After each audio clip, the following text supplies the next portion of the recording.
Iron Supporting Food Banks collects food and cash donations for needy families in Newham Borough and beyond.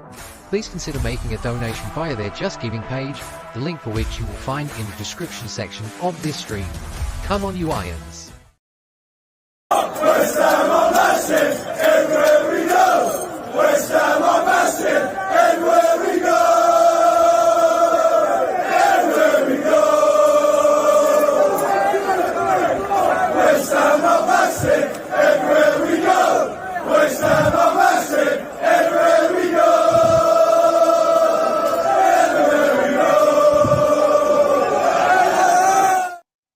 Good evening, ladies and gentlemen. Welcome once again to the West Ham Massive. Thank you for joining me. Please don't forget to like, comment on and share this stream to your social media platforms and subscribe to our YouTube channel if you're new around here. And please don't forget to hit the bell icon for alerts and new content. Remember, all these things are free for you to do. They cost you nothing and they help the channel tremendously. And we thank you very much indeed for your support in this matter.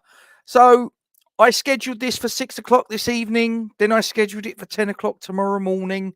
Quite frankly, I had a bit of a day at work, right? Give you a little bit of a window into my day. I've had a bit of a day. Something dropped into my lap a little bit last minute. I didn't make it back for 6 o'clock. So I kind of thought, you know what? I'll put it back because West Ham Fan TV, Friday Night Pint, I'm not going head to head with them because nobody's going to watch this, quite frankly. And people might not watch this anyway. I don't know. There's 7 of you watching right now. Please feel free to get your comments in as we go along. But I thought I'm not going head to head with West Ham Fan TV. It's just suicide. So I thought, you know what? I'll do it tomorrow morning. But then I saw that they'd just finished and I thought, well, I might as well get it out of the way now. And at least this way I can do it live and there's a bit of interaction between myself and you guys in the live chat. So please, please, please get your comments in as we go. Otherwise, I'm just going to be here talking to myself, which is probably not the best thing to do. So anyway, I've got 12 of you watching now. Please don't be shy. Get your comments in. Right. Match day 4 of 38. We go along the Thames. I was actually not too far from there today, actually, as a matter of fact. I was coming back and I sort of I was in that part of London, like southwest London, Earl's Court, Chelsea, Fulham, Broadway, that sort of part of the world. We're playing Fulham tomorrow, Craven Cottage. Really strange ground. For those of you that have never been there, it actually has got a cottage in the corner of the ground, and it's the weirdest thing that you've ever been, because if you, as I say, if you've never been, I went for the first time 2 seasons ago to Craven Cottage, and I always remember walking in there, and I walked in, I got myself, and Kent Hammers very kindly got me a ticket for that game, which I really do greatly appreciate. Kent, thank you very much. I know I said thanks at the time, but I'll say it again. Anyway, so you go in, and like I say, this is for those of you that have never been. Those of you that have been probably know what I'm about to say. You go in, I went, I got a pint, I got myself a pie, and I'm there. I'm sort of minding my own business, as you do. I'm looking across, and I'm thinking, that's a Fulham shirt. That's a Fulham scarf. That's a Fulham jacket. And it was, I'm sort of scratching my head and thinking, I'm in the wrong part of the ground. This is really bizarre. And then I looked around and I saw some West Ham fans, and I was like, "What?" And it's quite surreal. It's I've never seen it at any other ground, not Premier League ground in England ever. You know, we've obviously got in this country, probably again there'll be people watching this that maybe are from other parts of the world, maybe the United States or places like that don't understand the concept of segregation games of football, whereas to us it's quite normal. But I know that having had discussions with people from the United States, American fans, they find the concept a little bit strange to sort of get their heads around. And I kind of get that may well be the case, you know, and I know that people in rugby circles find it quite odd, but that's football. You know, there is that tribalism. There is that sort of, there's the demarcation line, the home fans and the away fans, never the twain shall mix. But at Craven Cottage, that's something of an exception. Really, really strange sort of thing that goes on there. But anyway, I just thought I'd sort of put that in there because then, I say, I'm aware there might be people watching that don't go to Premier League grounds maybe as much as the next person. Anyway, keep your eye on the ticker at the bottom because I am going to change it, and I am obviously got this presentation that you've got there, which I'll get stuck into. There are the officials that are going to be taking to the pitch tomorrow at Craven Cottage. London Derby, 3:00 kickoff on a Saturday. We obviously had many seasons when we was, well, three, when we was obviously playing European football. Saturday 3 p.m. kickoffs were a bit of a rarity. They would move fixtures around. Aaron, what do you think about the Newcastle fixture? That's a weird one, isn't it? I'm going off on a tangent here, but the Newcastle game, away to Newcastle, they've moved it to an 8 p.m. kickoff on a Monday. Sorry? Are you having a laugh? I mean, how the hell do you think people are going to get back to London? Or you're not actually thinking about that Premier League? Oh, that's right. Not a problem. Yeah, that's fine. You know, we're getting screwed over again. Brilliant. Thanks for that. Anyway, let's have a little look in the live chat and see. I did see this comment from the worst YouTuber. This was obviously put in when he thought I was going at 10 o'clock tomorrow, and then I changed my mind again. It was 6 p.m. today, then it was 10 a.m. tomorrow, and then I thought, no, fuck. The West Ham Fan TV are finished, so there you go. James Bong's in, and James is watching. It's nice to know you're here as the song goes, James. Thanks for popping along, and please do get involved as we go along. And my daughter's watching. In fact, not only is she watching, she's just sitting in the next room, really. So, you know, she could have just come over and said hello, really. That would have been quite nice. But instead, she's putting it in the live chat. So she's waving at me now. Isn't that nice?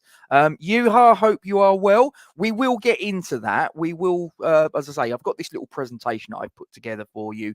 And there is my 11. It might not necessarily be what Julien Lopetegui actually puts onto the pitch at Craven Cottage. It's what I would pick if everyone's fit and available. So anyway, Leslie, hope you are well. Thanks for coming along. Colin, thank you very much and for popping along. Gatesy, mate, as far as my contact. How do you mean, mate? I'm not quite sure I follow. It's probably me being thick. But nice. Thanks for you coming along there, Mr. Colin. Oh, hello. I've got to get that up. It's my daughter. Are you really? Yeah. She is. She is when it involves money. That's usually the truth of it. But anyway, let's get back to your comments. Charles, hope you're well. Again, wait for the presentation. We will go through it. You might see that I'm agreeing or might see that I'm disagreeing with that statement. I'm not gonna say either way. You're gonna have to watch to the end. James says, for all you people who've never been there, if you look behind the main modern stand, that's where I was once rescued from drowning as a wee kid. Oh, you didn't, did you, James? Oh, what were you doing in the Thames? Oh dear. It's a proper old school ground, but they've now done that stand, haven't they? And that looks quite modern and slick and all the rest of it. And it's quite out of kilter with the rest of the ground. It's quite odd, but there you go. Henry, hope you are well. Thanks for popping along. And Mark as well. Good evening to you. Right. Okay. Let's have a little wee look at this presentation. So again, I'm always mindful that although that a lot of you guys will probably see these little slides that I put in and know a lot of the information, I don't take it for granted that everybody knows, because there's a lot of fans from around the world that follow Premier League football and maybe are not as clued up on some of the history around the club. So I like to cater for everybody. So this little slide as I go along, it just gives a little bit of information as to who Fulham Football Club are themselves. Now, a little bit of a trip into my sort of personal family history, if anyone's even vaguely interested. I've actually got a little bit of a soft spot for Fulham. Now, I've got my great uncle who is he was a Fulham fan, and he actually played for Fulham. Now, I don't know at which level. I don't know whether it was schoolboys. I don't know whether it's the first team. I don't know if it was something in between those 2 points. However, my great uncle Jim, my late grandmother, God rest her soul's younger brother, I know he was in some capacity on the books at Fulham Football Club. And his claim to fame, so I am told, is that he played in the same team as the former England captain, Johnny Haynes. Now, for me, I don't really care whether it was in the Fulham under-8s. I mean, to say that your great uncle played with a future England captain, I was quite impressed. So, and obviously from where I used to live, I'm from Kennington originally in southeast London, obviously southwest London, Fulham. So as the crow flies, it's not a million miles away. I've always had a little bit of a soft spot for them. They're a nice club. They're not a club that I think too many fans of other teams have a big problem with. There's not really probably their big rivalries are, Brentford, Chelsea and Queen's Park Rangers. And Queen's Park Rangers, they don't play very often. So probably not that so much of a rivalry. But anyway, just a little bit of an interlude. There is our head-to-head record for anyone that's interested in these things. So as you can see there, we've played 28 matches in the Premier League. This doesn't include cup competitions, and it doesn't go previous to 1992 when the Premier League first came into being, of course. As you can see there, we have a quite substantial advantage historically. Now, of course, that all goes out the window at 3 o'clock tomorrow.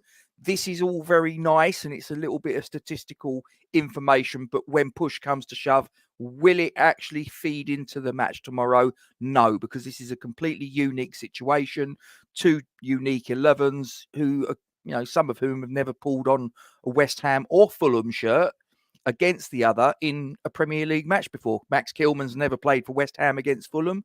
So historic information as far as this is concerned, complete irrelevance. But it's a nice little bit of contextual things that I just sort of like to put into the mix if anyone is even mildly interested. Now, we've also got there what the recent results were. Now, last season, it didn't go according to plan, it has to be said. I didn't actually go to the game at London Stadium. I can't remember what the reason was. There was something going on in my particular circumstances. So I didn't actually make that 2-0 defeat.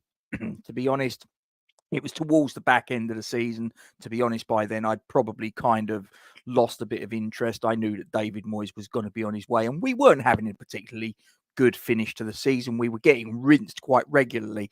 And in actual fact, if you look there at the game that we played in December, I was at that one. Oh, yes, I had front row seats behind the goal. I was there with my daughter and a couple of friends. I was very lucky. I put into the ballot. I got 4 tickets. Fantastic. Made my way there. and as I say, I'd been there the season before. And as you can see there, we actually won that game 1-0. We absolutely shithoused it. We were crap, but we weren't managed to win 1-0. If I remember rightly, Jared Bowen had a shot. It was deflected and went past the goalkeeper. That was actually my first visit to Craven Cottage. Fast forward a matter of 7-8 months, and the same two teams took to the pitch. And this is what I say about, what's gone before is completely irrelevant, because you went from a 1-0 win to a 5-0 defeat. I think we were 4-0 down at halftime. We got absolutely pumped. We were shockingly bad. And later that same month, I watched us go to Anfield and we shipped another 5 goals, this time in the League Cup. Yeah, it wasn't a great sort of like go of it last season, as you can see. 2-0 at home, 5-0 away. But, generally speaking, our record, as you saw in that last slide, is not too bad. Now, if anybody wants to look at the form guide of the two teams, well, as you can see there, we're going to have a look at the last 5 Premier League games. Doesn't include the games in the Carabao Cup. This is purely Premier League fixtures here, guys. And obviously, don't forget, this is also across 2 seasons, because you can see sort of like the first 2 runs, or sort of like the last 2 runs, whichever way you want to look at it. In our case, the games against Luton and Manchester City, they go into last season. So again, it may not be terribly relevant as far as the here and now is concerned. However, the form guide is the last 5 matches as far as this particular piece is concerned. So I've included it there for your reference. So as you can see, in those 5 matches, Fulham's form is 1-2, drew 1, lost 2. Our form, on the other hand, is 1-2, lost 3. So not a great deal to choose between it. And in fairness, if you look very carefully at ours, we've actually played Man City twice in that sequence of 5. Now, I think it's fair to say that, look, we're probably not going to get too much out of facing Man City too often. and we didn't on both occasions. We lost by a scoreline of 3-1, but it also should be factored in that Fulham also played Man City in that sequence, and they got smashed 4-0. So, it can happen to anyone. And as far as, obviously, if we go and have a little look at the season so far, positionally, we're pretty much neck and neck, more or less. They're in position 12, we're in position 13 of the Premier League table. They've got 1 win, 1 draw, 1 defeat. We've got 1 win, 0 draws, 2 defeats. As far as average goals scored per match, again, not really too much to choose between the two teams. However, the one thing that I probably would say is maybe a bit more of a concern is that we're shipping, on average, goals conceded is a little bit more. But again, you do have to factor in, look, we have played Manchester City, and that might skew the dynamic a little bit. Look, it's only 3 games, so I'm not panicking about it right now. We do have the 1 clean sheet, though, between us. So that's a bit of good news. But yeah, I mean, sort of like biggest win, worst defeat. We're 3 games in. It's really neither here nor there as far as I'm concerned. Now, the key player for me, this is my opinion, and I will come to the comments in a moment, but I'm just in a little bit of a flow here, guys. So keep getting your comments in. Don't think I'm ignoring you. I will come back to you. It's just that because I'm in a bit of a flow, I'm just going to go with it, yeah? So Emile Smith-Rowe, for me, I believe he is a key player for Fulham. If he takes to the pitch, of course, you never know what's going to happen. He could pull up in the warm-up. I'm not hoping he does, I think he's a fine player. I actually wanted him when obviously he couldn't get into the team. I think he had a bit of an injury or loss of form, whatever the reason was. He was a mainstay. He was a regular player in the Arsenal 11 for a period of time. And then all of a sudden he dropped out. I'm pretty sure it was injury related. And he just didn't seem to be able to get back into the starting 11 on a regular basis. No slight on him. Look, Arsenal are a fantastic squad. They're deep in quality. And obviously it's one of those where, look, if you've lost your place in the starting 11 and the guy that's replaced you is putting in performances, you're probably on a bit of a sticky wicket. Now, there was a very tentative rumour that he might have come to us at some point, maybe last season, something like that. Obviously, it didn't happen. I think it's a shame because I think he'd have been someone because he can either play as the number 10 or, potentially he could go wide left, wide right. He's quite versatile in point of fact. And I think he would have been someone that would have brought an awful lot to West Ham at that particular moment in time. In actual fact, I think he still could have done a job in this particular incarnation of West Ham, but wasn't to be. He went to Fulham. Wish him the best of luck, apart from tomorrow. But very impressive young player. As you can see there, he's got a couple of international honours. Yes, under-17 World Cup, but a World Cup's a World Cup. It's one World Cup more than what probably all of us have got, and a European Championship winner for the England under-21s as well. Club honours, 2 Community Shields. It's not that great. But there you go. I think he's a decent player. He's also got 3 caps for England. One of those caps was a start. And in that time, he's got 1 goal, 1 assist. His club career record, as you can see there, is 145 appearances and 22 goals. That's not to be sniffed at. And I think he's going to be quite a key player for Fulham when the 2 teams take to the pitch. If we're going to have a little look at player stats as well, again, it's still early days, guys. I mean, I've put this up here just to give you guys a little bit of information, but really, I don't think we can glean an awful lot from this because you've got 3 players of the 2 combatant teams at Craven Cottage tomorrow, but they're all locked on 1 goal. So it's not like you've got, I mean, bloody hell, what's Erling Haaland going to be at the end of the season? Probably about 50 league goals or something stupid like that. Mere mortals like Jared Bowen, Alex Iwobi and Emile Smith-Rowe are on 1 apiece with 3 games played. If we're going to look at assists as well, again, still too early in the season to really look at this and be blown away by it. But Anthony Robinson, again, a player that we've been linked to in the past. I think we was linked with him when he was, I can't remember who he was at. I think he was at, was it Milton Keynes Dons? I've got a funny feeling that he was at before he went to Fulham. He's got 2 assists so far this season. Max Kilman and Adama Traore has got 1 apiece. Again, Adama Traore linked with us, another player that we had tentative links with for a period of time in the past. I know this is a player that Gonzo from Hammers Chat has often said that he'd like to get in at West Ham. Hasn't happened yet. Could he have been a ready-made replacement for Michail Antonio? I can see why that would be a hypothesis some people would put forwards. He's a big sort of like quite a rapid sort of player, but he's sort of like a little bit wasteful, I think, sometimes. Probably a bit like Antonio, if we're being completely honest about it. Also, obviously, there's a connection there between, as you can see, Max Kilman just above him and Adama Traore. Both those players plied their trade not so long ago for not Fulham, Wolves. They're playing. Adama Traore is playing for Fulham now, of course. Kilman's playing for us. Top player stats again, just for a little bit of information if anyone's interested, though. Now this is quite interesting because as far as tackles are concerned, top of the tree for both the teams by quite some distance, as you can see, is Anthony Robinson again, the Fulham left back. I'm sure he's a left back, not a right back. Whatever, he's a full back. Let's just go with that. I'm sure he's a left back. 14 tackles, pretty impressive, I would say, for any player. Let alone a player who's playing at left back. Kenny Tete has made 8, with Lucas Paquetá having made 7. Now, let's get into it. This is my team. Do you like the photograph, guys? This was me on the big debate yesterday. Did you see it? If you didn't, go across, have a look at us on the West Ham Network, have a look at us here for the Aftermath show. It was a nice little thing that we did, but I played, obviously, because I'm playing the part of the host. I think I've got to look the part. Do you know what I mean? And, there you go. Very suave, very debonair, very dapper. What can I tell you? But that's my 11, guys. And again, I'm just going into a flow here. So please get your 11s in the chat if you haven't already done so.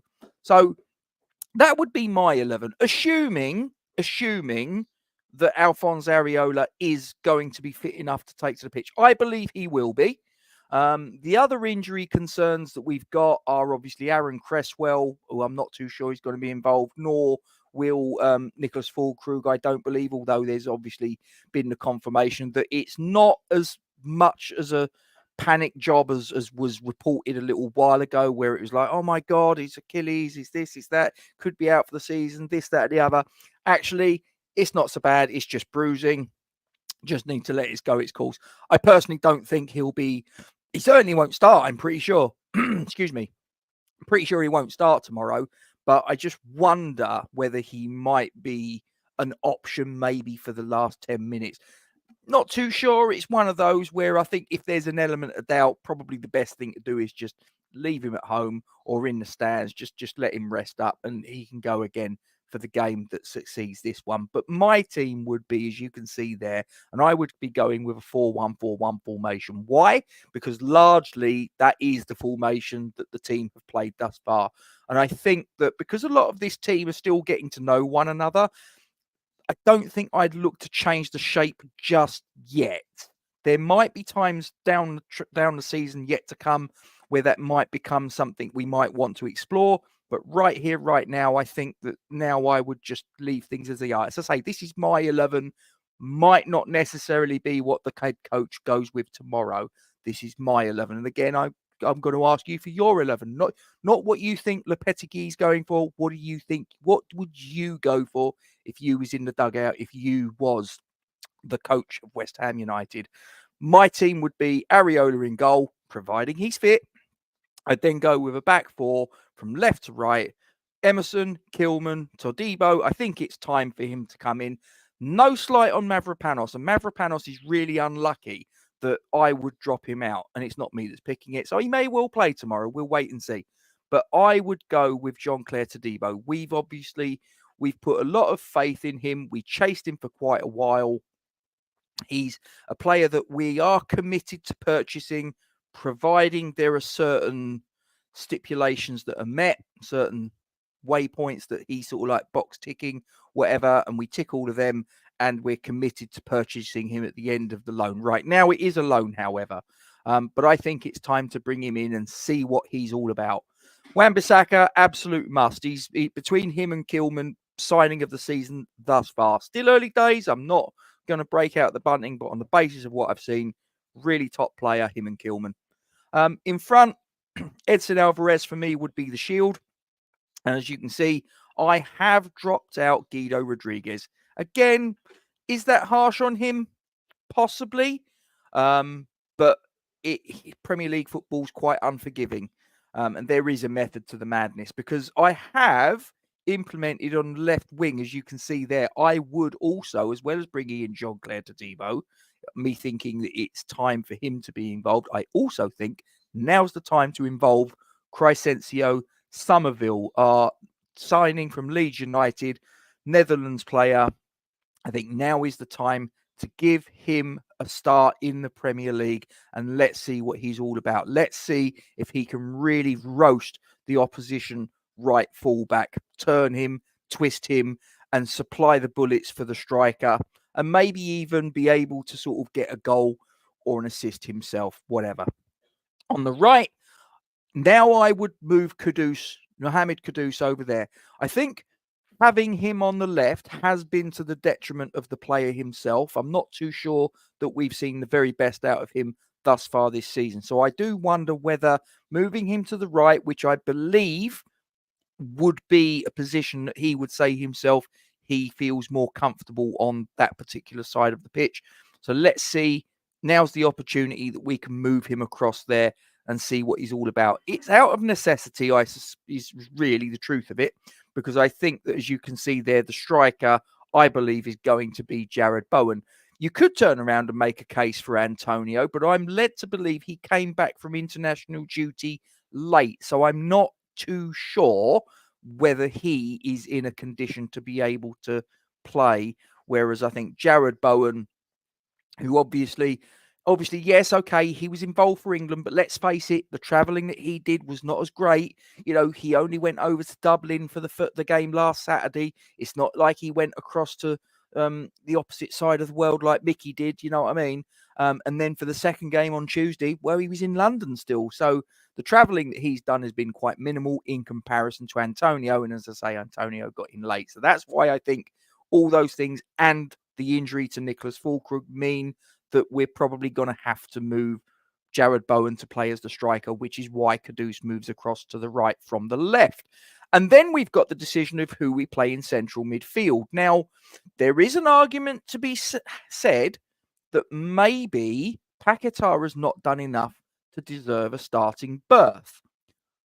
And whilst I agree and understand the sentiment behind it, I think I would probably give him a little bit of leeway on this occasion, but maybe have a look at it again, depending upon the performance that he puts out against Fulham tomorrow. Now, again, if it's a little bit of a sort of so-so performance and you think that now's the time that maybe he needs to be taken out of the firing line, whether it's, you know, sort of an emotional thing, obviously with the charges that are hanging over him, I don't know. But I think that I would probably, on balance, look to keep him in the starting lineup for tomorrow. I could be wrong, but that's what I would do. This is my 11, and I'll pick it, not a problem. Thomas Souček. Now, that's another one that could be quite contentious. I understand that. But this would be a Thomas Souček that I would just be saying to him, your job is to, you know, put tackles in where you can, win the aerial battles where you can, but also to make those late runs into the box. I don't really want him getting in Edson Alvarez's way too much. Edson Alvarez can cope back there just fine. You've got Kilman, Todibo. They're pretty solid behind him. I would be looking to push the fullbacks on a little bit. I'd like to be seeing them marauding forward at any opportunity. So probably I'd have Alvarez dropping back as like a third centre-back, like we saw against Manchester City. And let's face it, that worked quite well. So why not do that again against Fulham tomorrow? But anyway, enough of me. That's my 11, and I'm going to turn that off there, and I'm now going to go to the live chat. I've been rabbiting on for what probably seems like an eternity, and I'm going to have a little look and see what you guys have been putting in, and I hope you have. And I've not pressed the button to change the ticker. I do apologise. It's been going on about the bloody referee for ages. Anyway, this is what happens when I get into a bit of a flow. I start rabbiting away, and I forget where I am. Listen, it is what it is. Anyway, right. So let's have a look at your comments, ladies and gentlemen. So without further ado, Colin. So he says, Gatesy, mate, as far as my sources tell me, we will line up Areola, Wan-Bissaka, Mavropanos, Gilman, Emerson, Alvarez, Souček, DP. Oh, hang on. Hang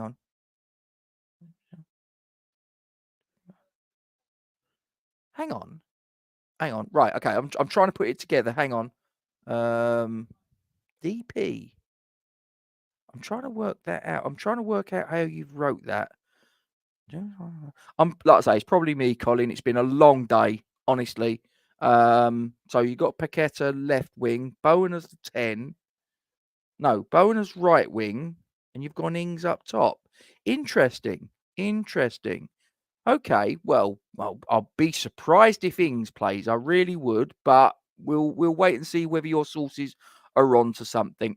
Words and pictures, thanks for coming along. There is a West Ham connection to the cottage. Okay, now I'm going to get educated because this is not something I was aware of. Let's have a look. There has been a cottage since 1780 when William Craven built a cottage in a wooded area. Anne Boleyn hunted in the woods 1500s when she was queen. Well, there you go. There is a connection between the two clubs, as well as Bobby Moore, the late great Bobby Moore, who obviously captained West Ham, played it and won an FA Cup final in '64. 11 years later, he played and lost an FA Cup final for Fulham against West Ham. Jilly, hope you are well. Thank you very much indeed for those kind words. Eric John, thanks for popping along.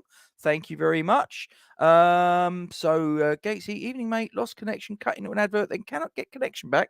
Just still picture now. Oh no, Colin, Control Alt Delete, mate. Control Alt Delete. It's Kudus, not Kuda. Listen, you say potato, I say potato. It doesn't really matter. And to be fair, I did put. Oh, you're talking about Colin. Listen, it doesn't matter. And we can always blame autocorrect. Maybe the autocorrect did something, Ted. Don't worry about it. It's absolutely fine. Anyway, so Ted comes back in and says, who you rather, Somerville or Emile Smith-Rowe? For me, it's Somerville. He's got way more potential, younger, also great value. As I say, a couple of seasons ago, though, mate, I wouldn't have said no to Emile Smith-Rowe. I'm going on the basis of what, what sort of he was, where he was at a couple of seasons ago. Right now, look, Somerville, it's still early days. We'll wait and see. They keep repeating kudos. No, it's Kudus, I believe. So there you go. Yep, fair enough. Whatever, Ted. Well, you know where the exit door is if it's not your cup of Tetley.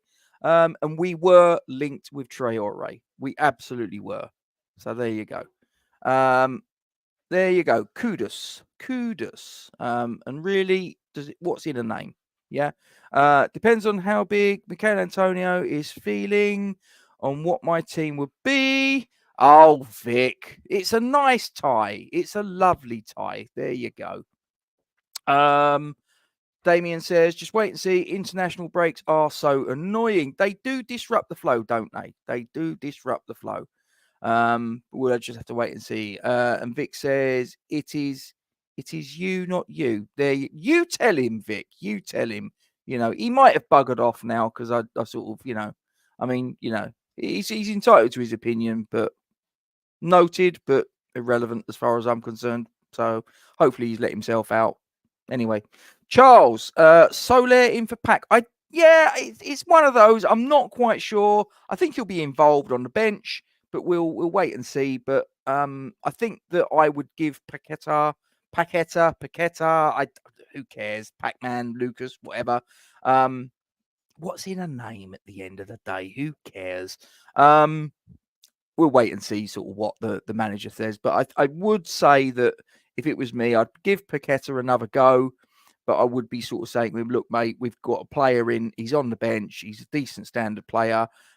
He's come here to play minutes. So you need to bring your best version. Otherwise, you might find yourself on the bench. So, Ken, thanks for popping along. Agree with you, but would play Rodders instead of Big Tom. Listen, as I say, it's one of those I thought long and hard about. And look, I might be wrong. And as I say, it's not what I think that the manager's going to go with. It's what I would like to see. There's a couple of choices that I've made that are like on a bit of a knife edge. Some of them pretty standard. I would definitely go with Wan-Bissaka. I would definitely go with Kilman. I would definitely go with Emerson. I would definitely go with Alvarez. I would definitely go with Bowen. I would definitely go with Kudus. These are all players that, for me, there's not really sort of like too much of a decision to make there. They play. It's just a question in some cases of, do you play Kudus left, right, central? Do you maybe even play him as a striker? Do you keep Bowen on the right? Do you play him as the striker? Those are sort of like ones that are a little bit contentious, positionally. But there's no real contention about, do you play them? But then there's others like Thomas Souček, like Lucas Paqueta, whatever, before anyone says, who cares? Yeah, I mean, do you play them? Could you bring someone else in, like a Carlos Soler, a Guido Rodriguez? Yes, you could. You could. And I might even think about it tomorrow and go, actually, on reflection, I might sort of slightly change it. But this is what I'm going to go for now. So it is what it is. Anyway, so I'm going to... where are we? So I've gone through the opposition key player, in my opinion, as I say. Emile Smith-Rowe, if he plays, I think will be a player that we need to keep an eye on. Now, who is the West Ham player that will be key to a positive result? Well, I've referenced him a couple of times. I think if we can get the very best out of Mohamed Kudus, as I say, I'd like to see him on the right or central. As I say, I'm torn. I do think on the left we're not getting the very best out of the player. Listen, he's doing the best he can. Absolutely not a problem. But I just think that, are we seeing the very best out of Mohamed Kudus so far this season? I think that there's more to come. And I think that putting him on the right, I think he will be more comfortable. That's just my opinion. I could be wrong. But I'd like to see him sort of like shifted over there and see if there's any sort of, if he looks a little bit brighter. And do you know what? If he does, then I think we need to think about either keeping him there or moving him centrally, because I'm not too sure that on the left, that's really the way to go. We need to get the very best out of this player. He's dangerous. He's lively. He will get opposition defenses bricking it. If you're not going to get the very best out of him on the left, then I think that we need to try and find a way. And it's a nice problem to have, but we need to try and find a way of getting all of those forces balanced. Bowen has to play. Kudus has to play. A fit and firing Paqueta, before anyone starts saying about pronunciations, who cares, has to play for me. So, yeah, I mean, how you do it, look, I'm not the head coach. That's what he's paid to do. So he's paid to do it. Let him get on with it. But I would say Paqueta, if he can sort of like come good, he's another key player. But for me, Kudus is the one. So let's get into it. Score prediction, ladies and gentlemen. Get your score predictions in. This is where you can play Nostradamus. You can play Mystic Meg, and you can look in your crystal ball and go, this is what's going to happen. Kent's already done it. Kent has already done it. He's out of the blocks quick. He wasn't mucking around. And he's gone 2-1 to West Ham. He says he's looking forward to it after the massacre last season. That was not a good day. I was there with my daughter and a couple of friends. It was not a good day. So, yeah. Bill, hope you are well. And he's asking the question, do you expect quicker subs from J-Lo moving forward? It's felt quite Moyes-esque so far. Keep up the good work. Bill, appreciate your kind words, and I thank you for coming along. So to answer your question directly, as politicians say, do I expect quicker subs from J-Lo? Yes, 100%. It used to frustrate the life out of me. I go back, a case in point, to illustrate what I'm talking about. Was that how many times did Moyes make 5 substitutions in the Premier League? Very, very seldom. How many times did he make tactical substitutions before the 65th, 70th minute? Very, very seldom. Okay. In fact, I remember the Crystal Palace game last season. He made 1 substitution in the 89th minute, And I think it was, if I remember correctly, he brought off Saeed Benrahma and brought on Pablo Fornals. It was definitely Fornals that came on. I'm sure of that. It might have been Benrahma. It might not. I'm a little bit unclear on that. But it was the 89th minute. It was the only substitution of the match. And, it's just like... So I do believe... I think he's going to utilise more subs. I think that if he sees something that isn't going to... not working, I think he will be more adaptable. I think he will be proactive, not reactive. So that's how I feel it so far. I can understand you saying it's felt quite Moyes-esque, and I'm not saying that that's incorrect a statement. There have been elements of David Moyes that I can see in the current coach. They're not completely the same, but there are definitely some similarities there. But yeah, and again, like I say, thanks for your kind words, and please do keep popping along. Vic says we should have sold Kudus and brought Durant. Ooh, controversial. But again, as you've put, it's your opinion and you are entitled to it. And even if I sit here and go, absolutely not, Vic, it is your opinion. You're entitled to it. And it doesn't mean that I'm right, you're wrong, or vice versa. It's an opinion, and we're all allowed it. Words and pictures. I hope Kudus looks up when he gets the ball and finds an out ball for a final product. He's great, don't get me wrong. Over this season, I hope he learns to look up for a pass. I think, you can always find ways that players can improve and things that they can. And look, he's not in his peak yet. He's not at his prime yet. I think he's still got some learning to go. Darren's come in. Hope you're doing well, Darren. With a 2-0 victory to West Ham United. That'd do me a treat. Mark says, worried Kudus might be fatigued Saturday after 2 games and 3 long flights this week. Do you know what? I'll be completely honest. I couldn't even tell you who Garner have played. I don't even know where he's been. I barely have an interest in England in these poxy friendlies. World Cups, European Championships, I'm a bit more invested in it. Nations Leagues and poxy friendlies, I tend to switch off with England.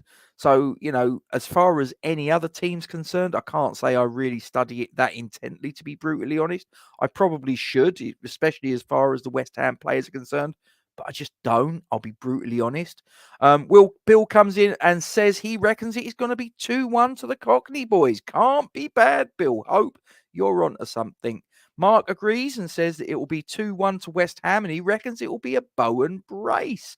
Vic Watson's going to come out of retirement and he's going to lead the line and he's going to get a hat-trick. I'm only joking, Vic. I'm only joking. Or maybe you will. I don't know. Are you going to mysteriously rise like Lazarus from the ashes and make a comeback?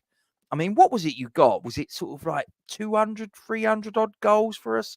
Absolutely phenomenal player this man was. Absolutely brilliant servant to the club. Needs to be a statue to you, Vic, doesn't there?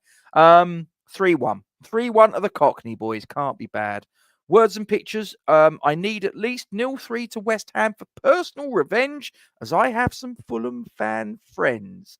We've all got them. As I say, I have got a soft spot for Fulham. I hope that we obviously win. 2-0 do me. I don't really want to sort of absolutely smash them to bits. I like Fulham. I've got no problem with Fulham. But make no mistake, I want 3 points, the same as everybody else. Yuha says 2-1 to West Ham. Bowen to lead the line. I think that he will.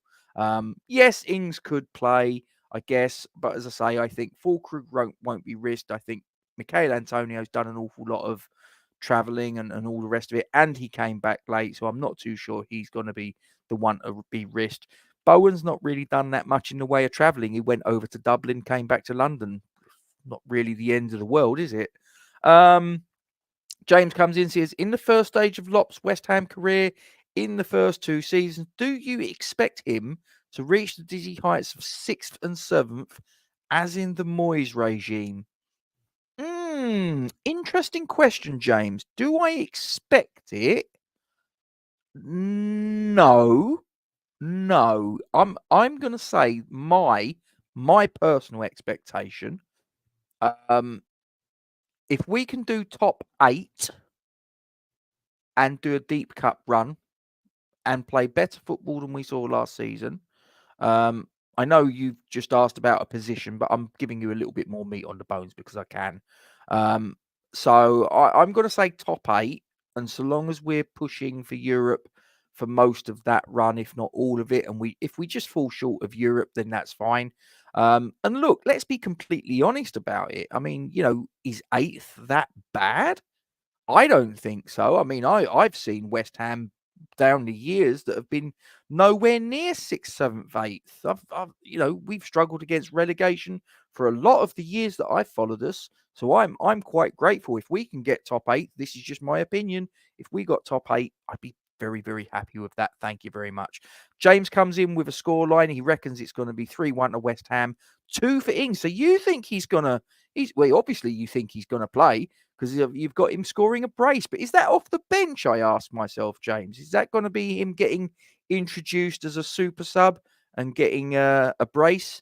You've obviously got Thomas Suchek to get one of the goals. But yeah, be interesting to know whether you've got Ings to start or whether you think he's going to be introduced as some sort of super sub. But yeah, interesting.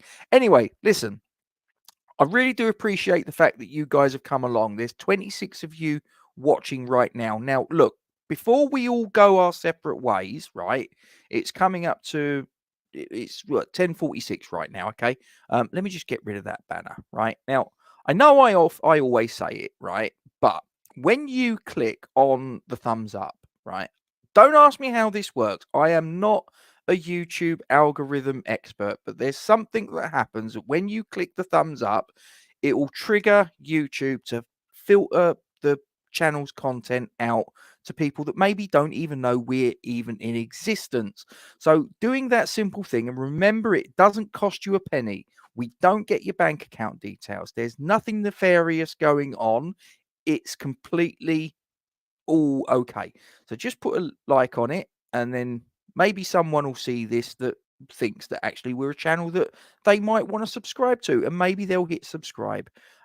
If you guys haven't, there's 27 of you watching, and if any of you haven't subscribed to the channel, could I please ask you to do that before you go, and make sure you hit the bell icon. As I say, all these things take you a couple of seconds. They don't cost you a copper coin, and we can take this channel onto bigger and better things. Now, as I say that, I probably should also share with you, we have made a little bit of a push of late. We're now up to 1,245 subscribers, which I'm very happy with. Listen, we're never going to be West Ham Fan TV. We're never going to be Hammers Chat. We're never going to be West Ham Network, who I'm very grateful for obviously giving me the opportunity to put the big debate on last night. Thank you very much, Russ and Anton as well. I'm never going to be there. That's not where I'm aiming for anyway. I just do this because I enjoy it. I enjoy sort of talking to you guys. And yeah, we get the odd twerp in the live chat from time to time, and I just sort of, deal with it. It is what it is. But Vic, thanks for correcting me. 298 goals for the Hammers, 14 for Southampton in one season, and 4 for England in 5 games. Vic, I probably sold you a bit short there, me old mate. So there definitely needs to be a statue of you at the London Stadium, despite the fact you never kicked a ball at London Stadium. So I don't know. Maybe we should put it on the corner of Green Street along with Bobby Moore. What do you reckon? Where would you like your statue to go, Vic? Where would you like? If I could put a statue of you somewhere that means something to you, would you want it near the old ground or the current one? Personally, I think it should be the old ground because that's where you plied your trade. Never plied your trade at the London Stadium. So it would make sense, wouldn't it? Or have I got something wrong? Words and pictures, thank you very much. You know it makes sense. Thumbs up. In fact, I don't even know how many of you. I'm going to have a little sneaky look on YouTube. How many likes have we currently got? We've got 26. I'll tell you what, if we can get that to 30 before we decamp, I will be very happy. So if there's any of you guys that are watching this that haven't yet hit the thumbs up, if there's 4 more of you that haven't yet hit the thumbs up and can do so, then I'll tell you what I'll do is I will end the stream and I will stop rabbiting away and you can all go to bed. And so can I. Yeah? So Yeah, I'll tell you what's going to happen though. You buggers, you're not going to do it, are you? You're probably going to get to you'll hit the thumbs up. You'll get to 29, and then you'll say, "I'll tell you what, we want to watch him suffer. We want to watch him just sort of like talk crap for the next sort of 2 hours or something like that, won't you?" That's really horrible. That's really mean. So I probably shouldn't have said that. We're up to 27. We're up to 27. So I've got one of you to sort of just click the thumbs up and sort of say, "Oh, well, maybe he needs his bed." I've had a really long day, I've got to tell you. If you want a little sort of window into my personal life, I had to go from where I live in Dartford, right? I had to go from here. I had to get an Uber down to the Dartford railway station, get a train to Abbey Wood, jump on a Elizabeth line. I had to get off the train at Custom House right by the XL because I had to make a really important phone call. So I had to get off that train, make the important phone call, because if I'd have stayed on the train, obviously the Elizabeth line goes under tunnels. You haven't got a signal. So I had to get off, had to make a phone call to do with a van. I was on my way to Hayes in Middlesex, or what used to be Middlesex. It doesn't actually exist anymore in technically Middlesex, does it? And there'll be people in Middlesex that get the ump with that. They're quite territorial. It's quite strange. People from Twickenham, Teddington, places like that, they say, "Oh no, it's Middlesex," and I'm like, it doesn't exist anymore. Anyway, I've probably offended some of my viewers. But yeah, so where was I? So made the phone call because I had to get the AA out to a van that I was picking up where the battery was as flat as a pancake. So got back on another train on the Elizabeth line, shot across Hayes and Harlington station, got off, walked. We've got a distribution depot in Hayes. By the time I got there, the AA had turned up. They'd swapped the battery out. I then had to drive from Hayes to Dulwich, pick up a load of stuff that to do with my work, and then from Dulwich I could then drive back to Dartford in a van that stunk, absolutely stunk. It was a dog, absolute dog, mate. Had to have the windows open because it was just like I wanted to throw up. It was really nasty.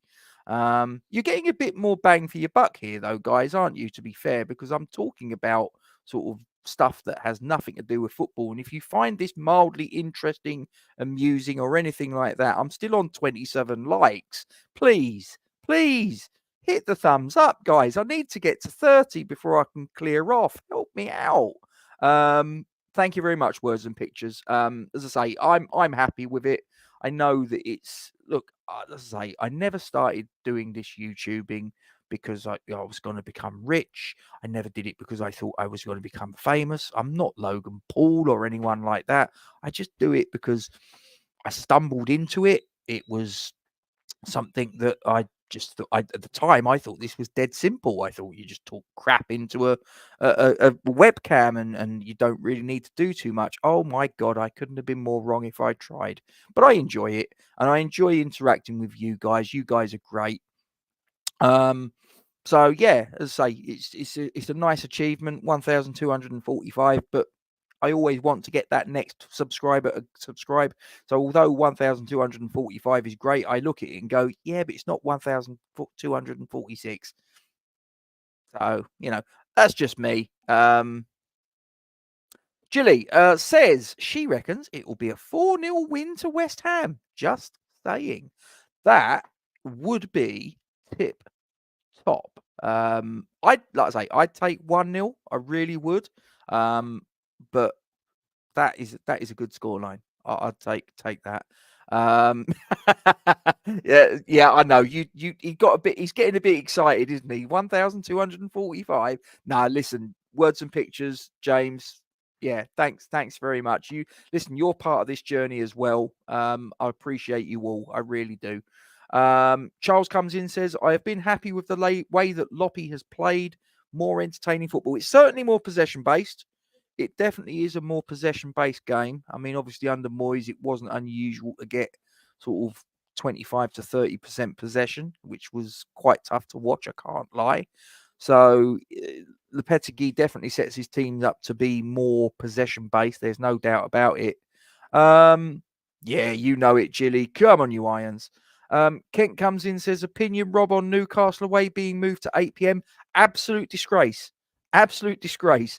And exactly that. Last trains to London are leaving before the game even finishes. I mean, Jesus Christ. Joined up thinking. Brilliant. Premier League. I was about to say British Rail, but they're not British Rail, and I'm showing me age by even sort of like uttering that sentence. But yeah, I mean that they've absolutely not considered the West Ham fans at all in this. They've literally just sort of gone, yeah, okay, we're gonna have that on at 8 o'clock.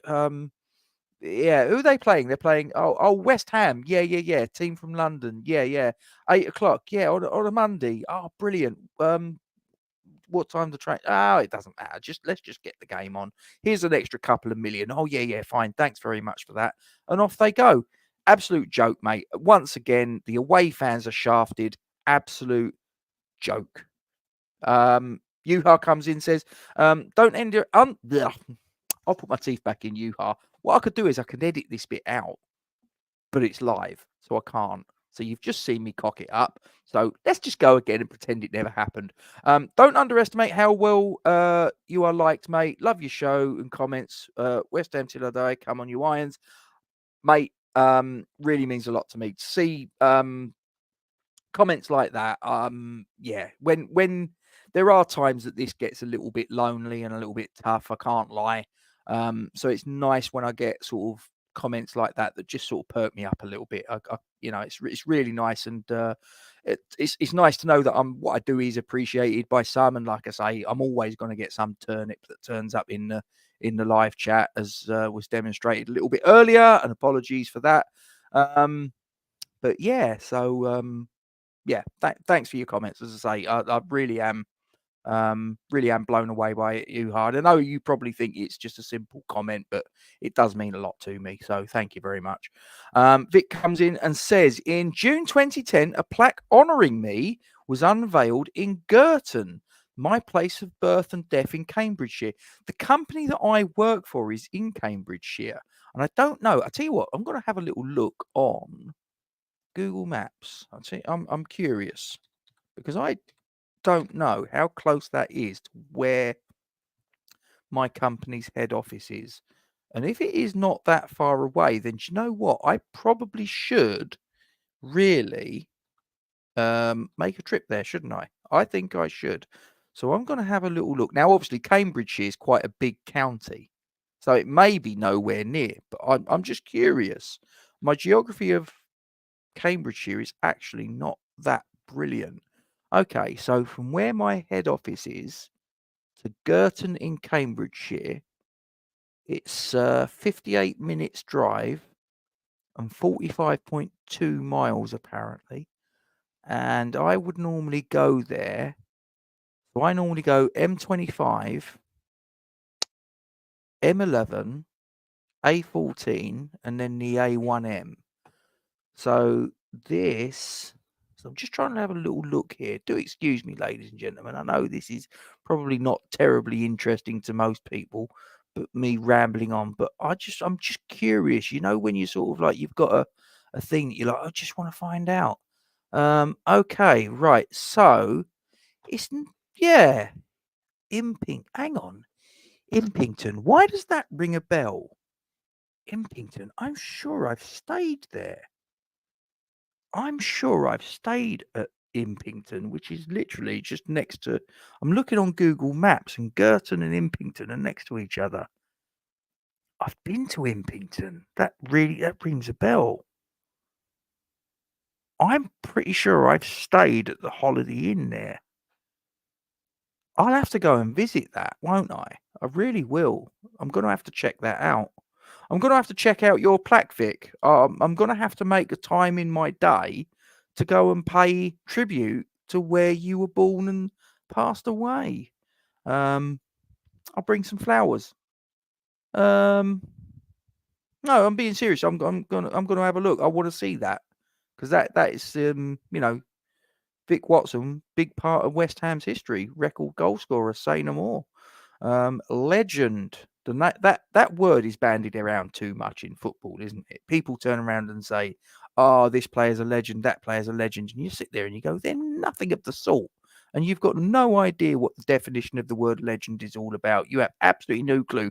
We now have 30 likes, so at this point, I probably should bugger off. But I am going to carry on for a little bit because James has put a comment in and said Romford used to be in Essex when it existed. Yes, it's now the London Borough of Havering, isn't it?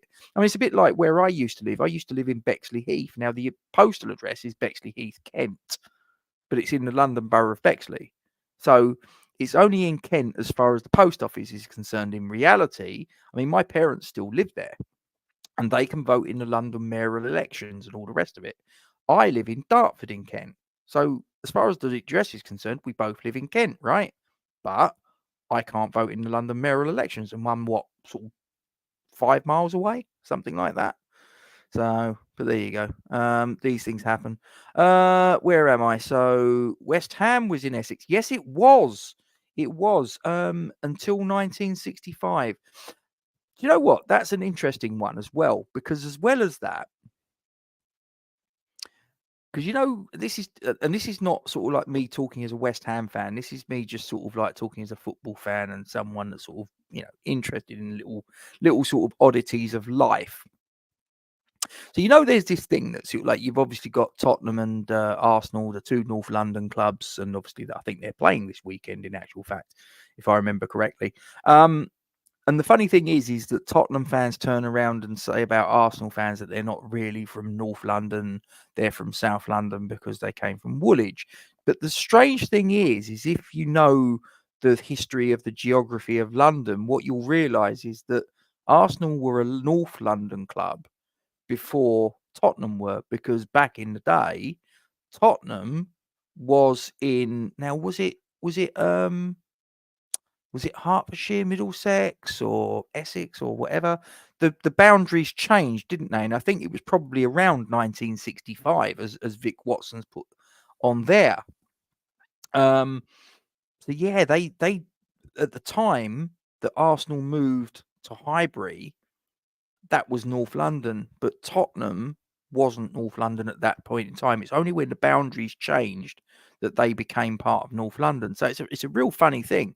There's obviously that rivalry that goes on. So we won our first FA Cup as an Essex club and the last club to do so.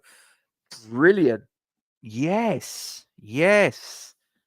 Essex club when in 64. Yeah. And would we have been? Because I know you say 65, so I suppose it depends upon the date. Was West Ham a Essex club when we won the Cup Winners' Cup in 65? As I say, I'm guessing it depends upon the actual date when the boundaries changed. So I'm a he. The name is Gilbert. Oh, I'm terribly sorry. Oh, I've got your gender wrong. I do apologise. It's just that I took Jilly as a female. You'll have to forgive me, but you can understand why. I hope you can. That Jilly to me is usually a like for instance, Jilly Flaherty, the ex West Ham women's captain, for example. So it's not like, look, if you'd have put Gilbert Braithwaite, I'd have clearly gone, you're very likely going to be a gentleman.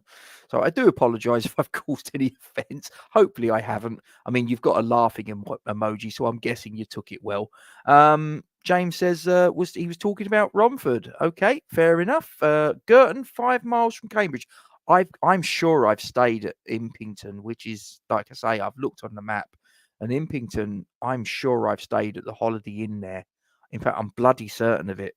So I am going to have to check that out. I'm going to have to do a little bit of research, and when I'm next in that area, yes, Middlesex, that was it, Middlesex. So yeah, when Arsenal moved from South London to North London, they turned up at Highbury. Tottenham actually weren't a North London club at that point. So all the sort of like the shenanigans about, well, you're really from South London, and it's like, Yeah, but you're really from Middlesex, so you're not really from North London, are you? But there you go. Good to see you got a sense of humour about it, and I will bear that in mind. You are definitely a male.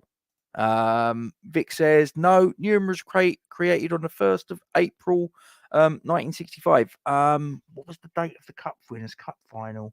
Hang on a minute. Hang on. European Cup Winners. See, I've got off on all sorts of tangents here tonight. It's just like the other place. Going off on tangents.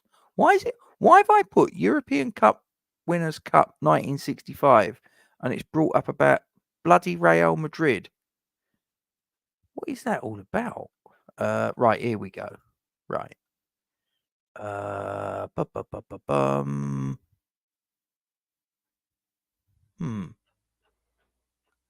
the final? Go away.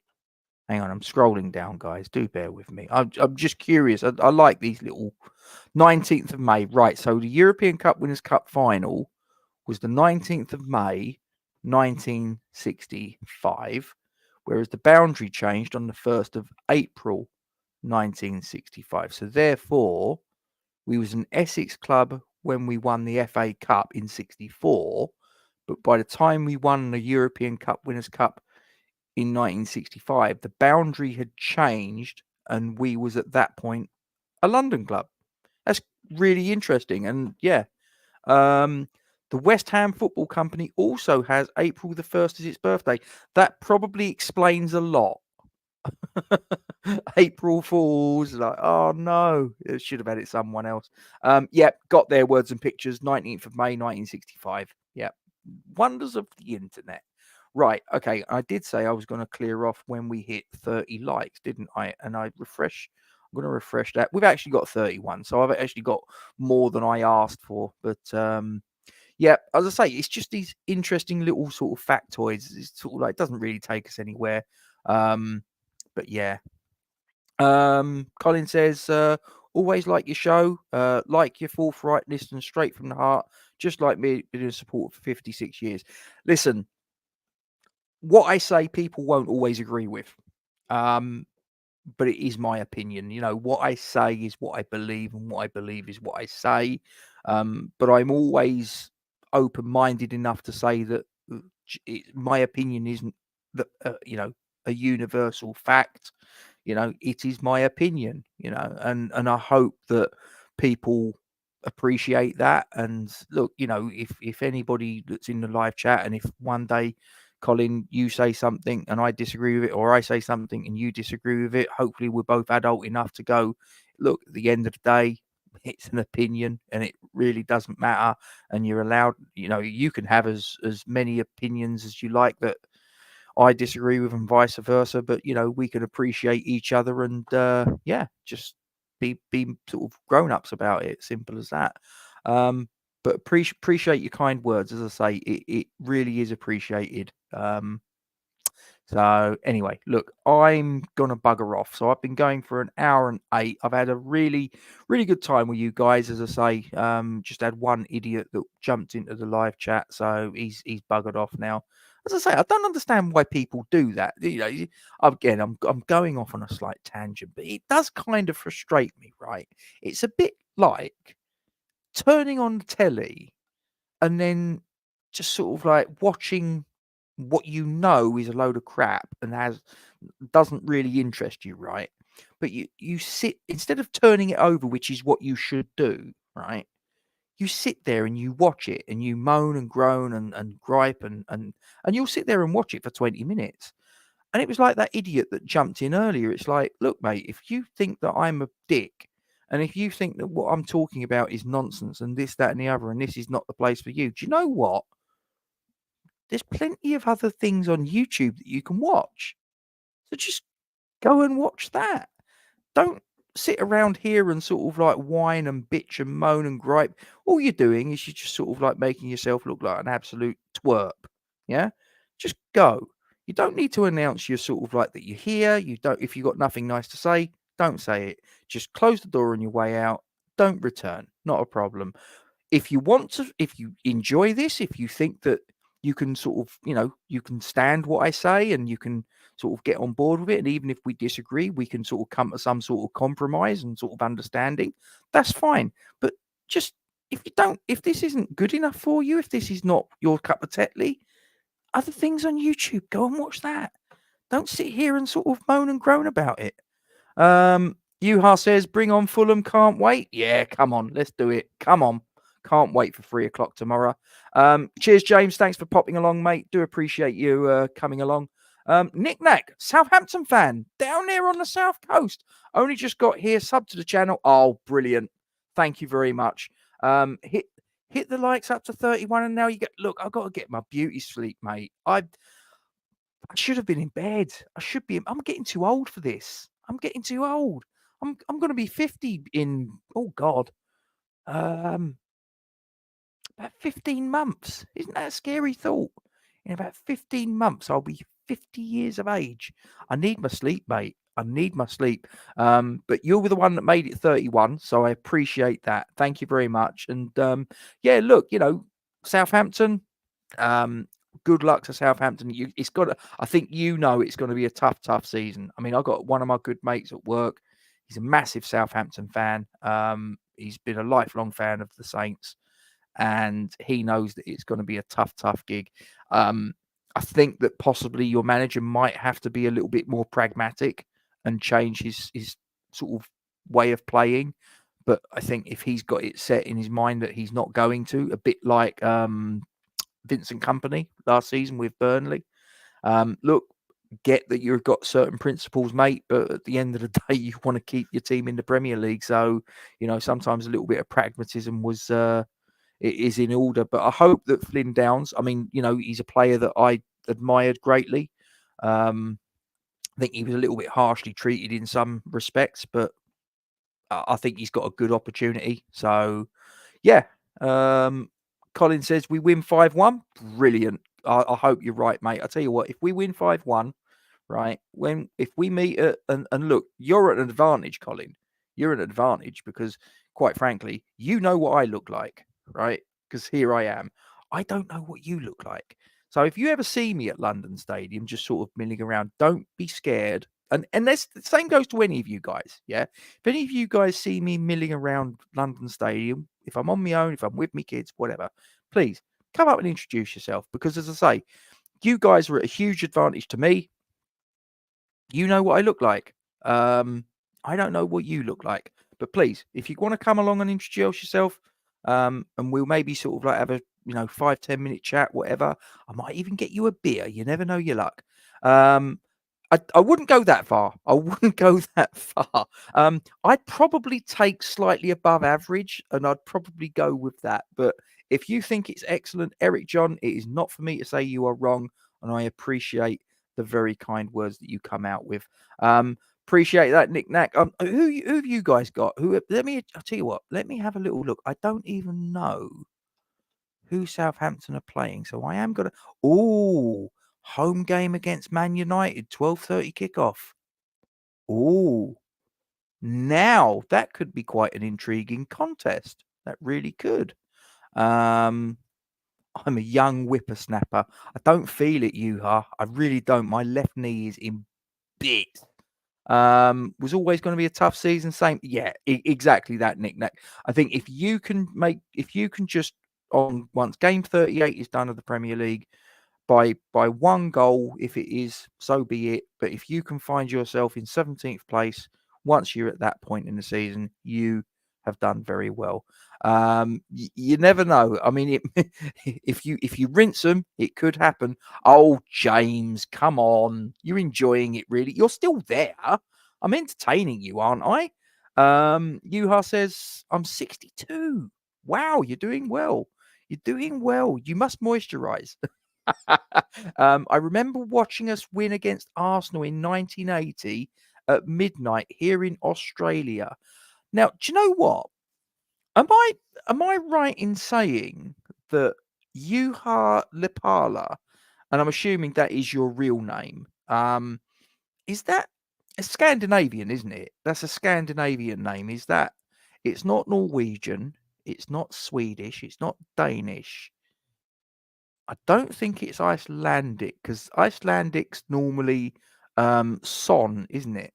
For men anyway, which means the son of whatever. Or if it's a female, it's Dottir. I know a bit about sort of whatever.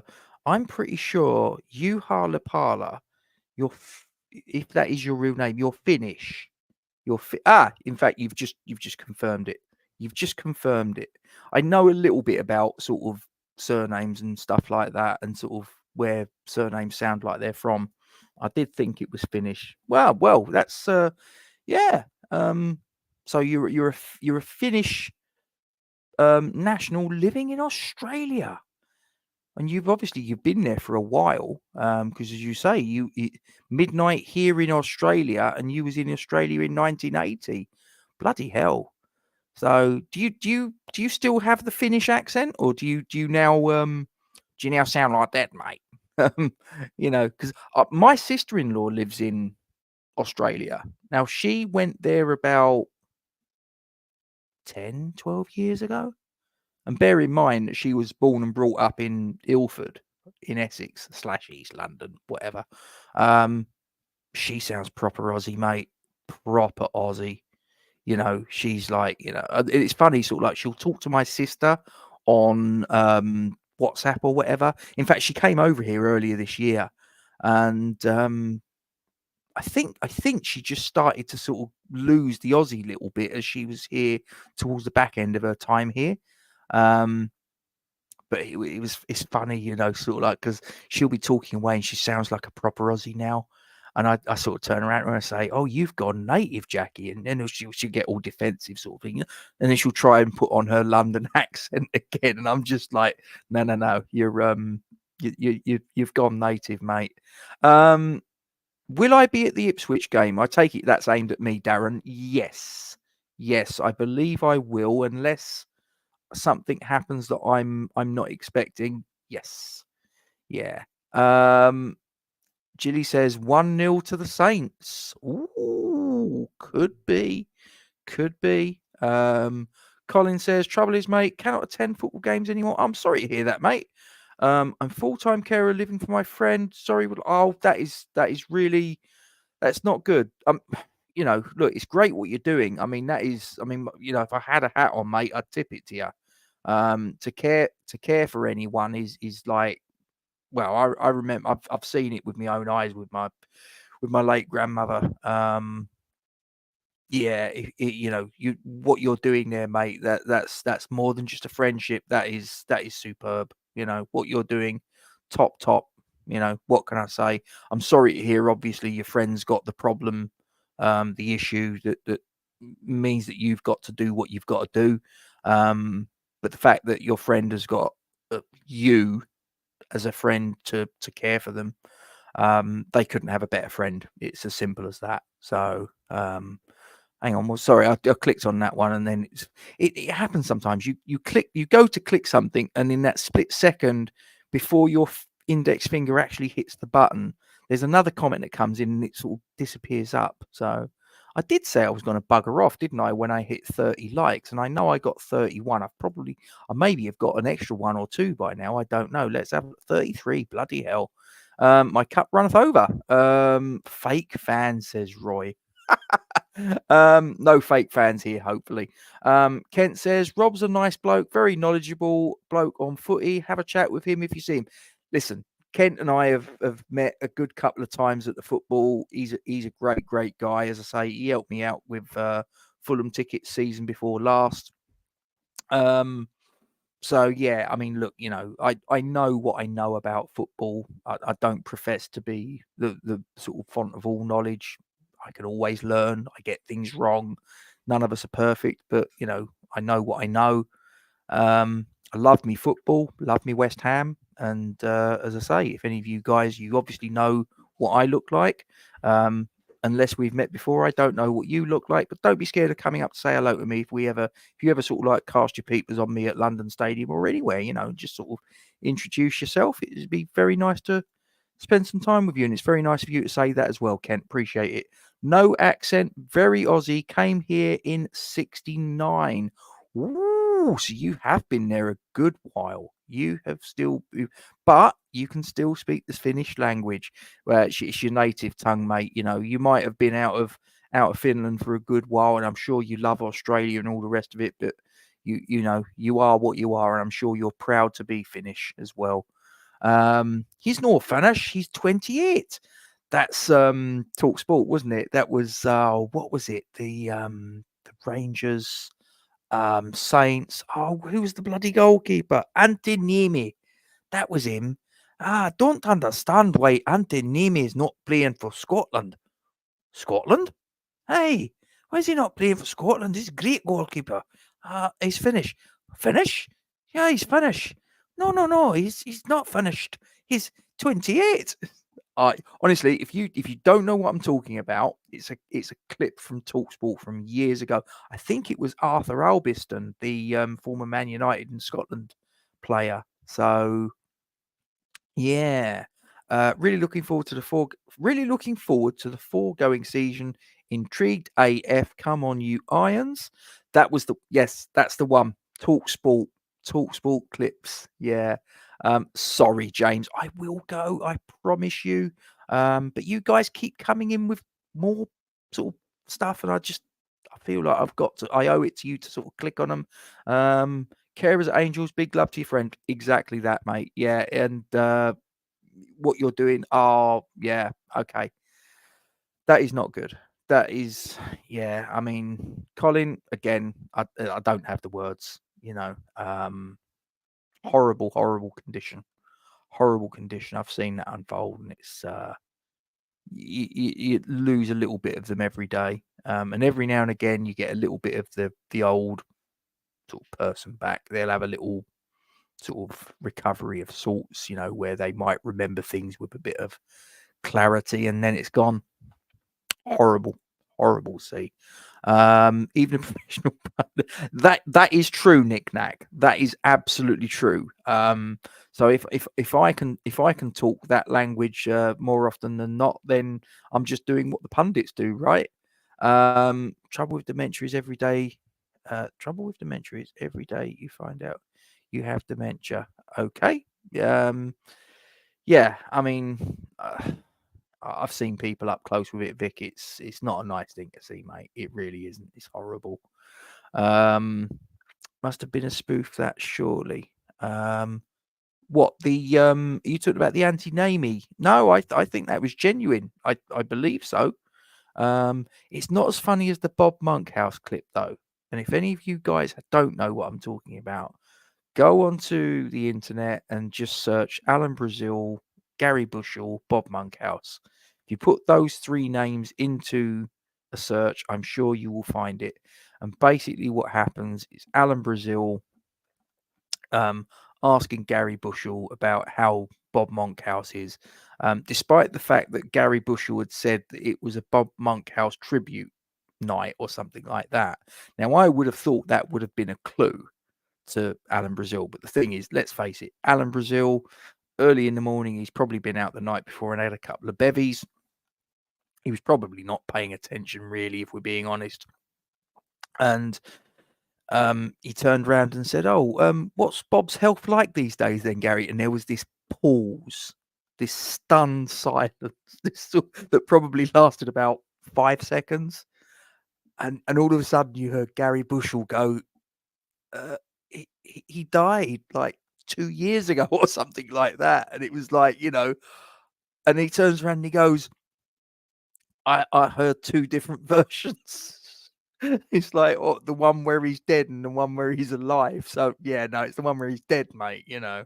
The Niemi into I've heard it a few times. They do. It pops up every now and again. It really does. Yes, yeah, horrible thing. And yeah, I don't ever wish that on anyone, mate. I mean, I saw my nan with that, and yeah, I always remember And bear in mind, I was her first grandson, and she'd always sort of like when she saw me, her eyes would sparkle, and she'd say, "Oh, hello, Robert." She was one of the few people that called me Robert. My name's Robert. Most people call me Rob, Gatesy, whatever. And I always remember sort of like, she'd see me, sparkle in her eyes, hello, Robert, smile on her face and all the rest of it.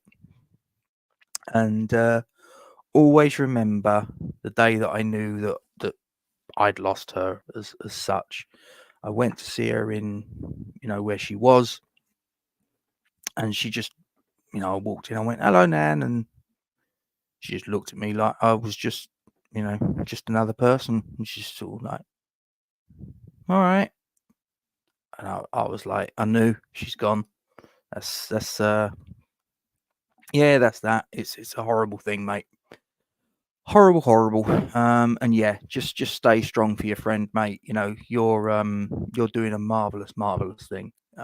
You really are. That's a tough gig. Yeah, the Alan Brazil one with Bob Monkhouse. That's yeah, that was a good little bit of radio dialogue. Stephen, nice to see you, mate. Hope you are well. Talking of Girton, is where our leading scorer, Vic Watson. Yes, well, we've actually got Vic in the chat, as you can see there. He mentioned that's where he's got. Hang on, let me find it. Let me find it for you, Stephen. He mentioned it a little way back.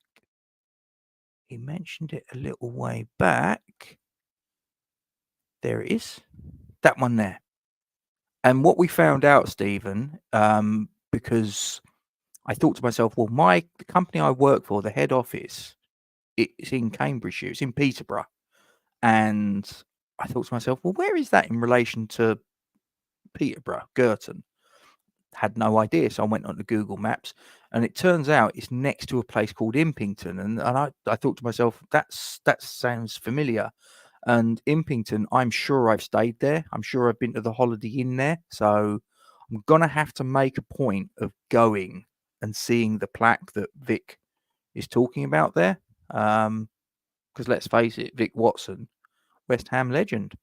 I heard two different versions. Yeah, that's right. That's the Bob Monkhouse, Gary Bushell, Alan Brazil interview. I remember that. I was listening live to Bob Monkhouse was...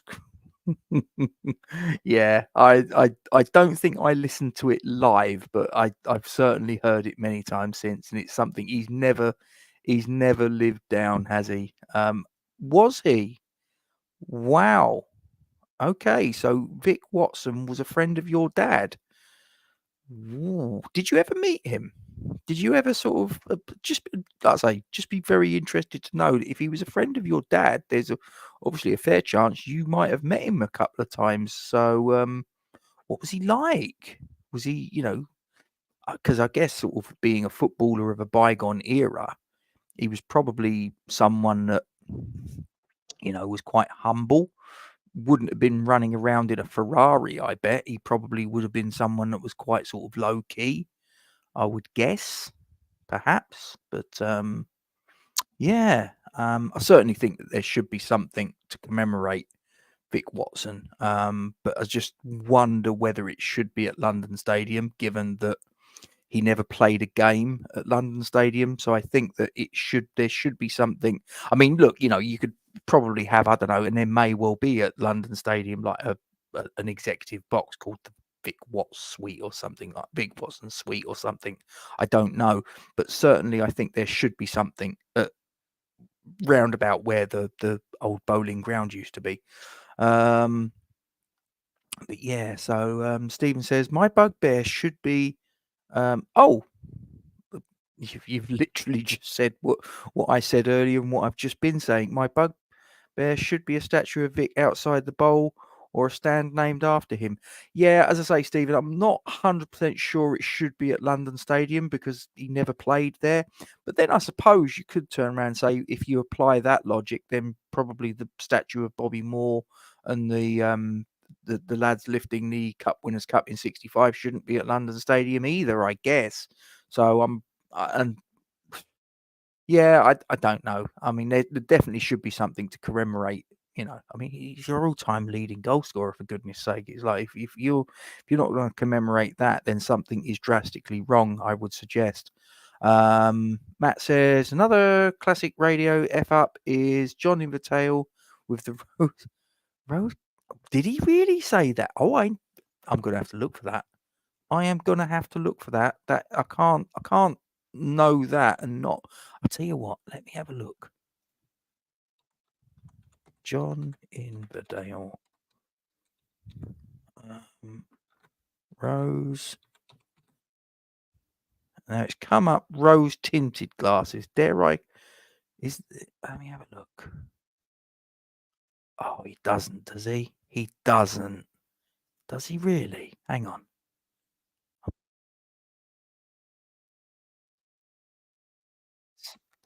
Does he actually say this? Sorry about this. Oh, he does. Oh, I apologize there for a slip of the tongue, he says. Oh my God. Yeah, it definitely should be. Definitely should be. It's just that I was sort of, should it be at London Stadium or should it be close to where he plied his trade? Don't know. It certainly should be commemorated, though. No argument there. Yeah, I never knew that he said that. Never knew he said it, but I've literally just gone on and listened to it, and you're like, "Oopsie daisy." But do you know what? There's probably people that can you imagine this sort of like if you're a radio or a television interviewer and you're sort of like, okay, who have we got in today? Oh, you've got in Jeremy Hunt. Oh, you are absolutely bricking it, aren't you? You're turning around and going, oh no. Oh, please don't let me say that. Let me practice saying his name. Jeremy Hunt, Jeremy Hunt, Jeremy Hunt, Jeremy Hunt, Jeremy Hunt. And then you know, action, and you call him Jeremy. Yeah, yeah. There's been so many people that have done it though, haven't they? It becomes a self-fulfilling prophecy. You know, oh, I'd just like to sort of like, we're just going to have an interview here with the health secretary, Jeremy. Oops. Oops. Anyway, right. So I am going to bugger off. I am going to disappear. And I do appreciate every single one of you for your company tonight. Not just talking about, obviously, West Ham, but just talking about stuff in general. We've gone off on all sorts of different tangents. But I am going to click that and I will go after this one. He was a very nice man. My dad knew a few of them in the team. Okay. For my dad could have been a professional along with my two uncles. Sadly, could have all signed for West Ham and some other clubs. Wow. Okay. So, because he passed away in 1990, didn't he? Hang on, I'm sure it was late 80s, early 90s. Vic Watson passed away. I'm sure it was. Hang on. I need to go. 3rd of August 1988. Okay. Yeah, so it was the latter part of the 80s. That's what I thought. So, yeah, legend. Girton, Cambridgeshire, born. Girton, Cambridgeshire, passed away. Played for Wellingborough, West Ham, and Southampton. Hang on. Yeah, it says, according to Wikipedia, 498 career appearances in league football, 312 goals. 298 of them came in 462 appearances for West Ham, with 14 in 36 for Southampton. And he also got 4 goals in 5 international caps over a 7-year period. I mean, bloody hell. I mean, that is ridiculous. That is absolutely ridiculous.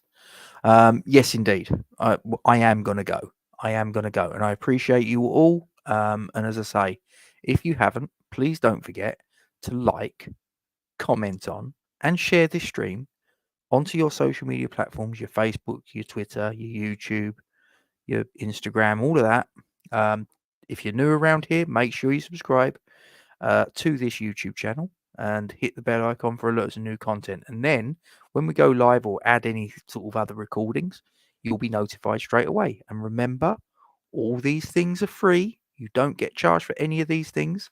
They take you a couple of seconds, and we can push this channel on to something a little bit better than it is now, which at this precise moment in time, we stand at 1,246 subscribers. And then we'll get a few more before we're very much older, I hope. So I am going to disappear, despite the fact I've got these 2 comments in. I have a great tale to tell you next show as you're coming to the end now. Please do. Next show, which will be as things stand at the minute, I believe it will be the Fulham review. I don't know whether we're going to do that tomorrow after the game or Sunday. It will probably be more likely Sunday, but we'll wait and see. So bookmark that, keep your tale, and make sure to put it in when we next reconvene, which, like I say, I will suspect would be the Fulham review, hopefully. James Hunt was always...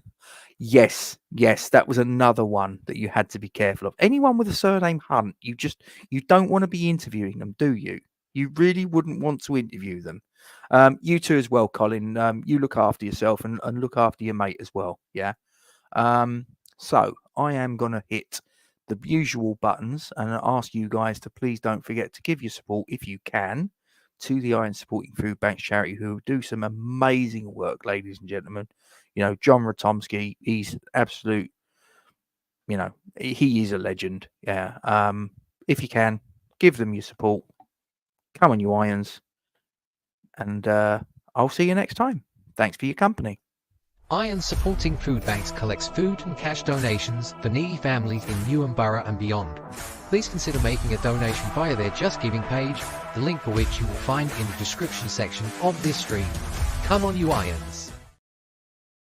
West Ham are massive, everywhere we go. West Ham